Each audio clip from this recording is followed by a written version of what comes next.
అనగనగా ఒక అందమైన అడవి ఉంది. ఆ అడవిలో ఒక కోతి మరియు మొసలి స్నేహంగా ఉండేవి.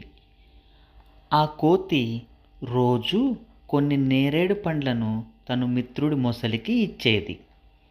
ఆ మొసలి వాటిలో కొన్నింటిని దాని భార్యకు తీసుకొని వెళ్ళి ఇచ్చేది. అలా చాలా రోజులు జరిగింది.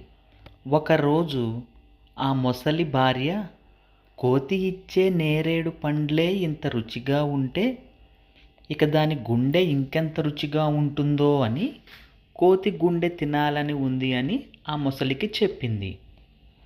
తన భార్య మాట కాదనలేక మొసలి కోతిని విందుకు తన ఇంటికి పిలిచింది. మొసలి ఆ కోతిని తన వీపుపై కూర్చోపెట్టుకుని వెళుతుంది.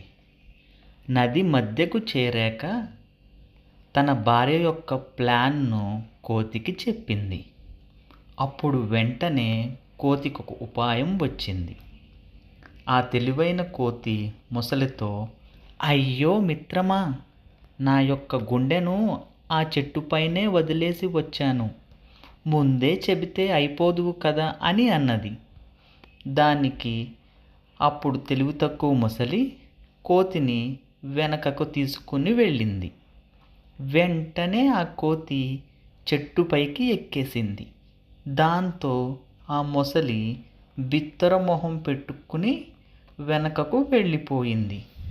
పిల్లలు, ఈ కథలోని నీతి ఏమిటంటే దుష్టులతో స్నేహం చేయరాదు. సరే మరి, రేపు ఇంకొక మంచి కథతో మళ్ళీ వస్తాను.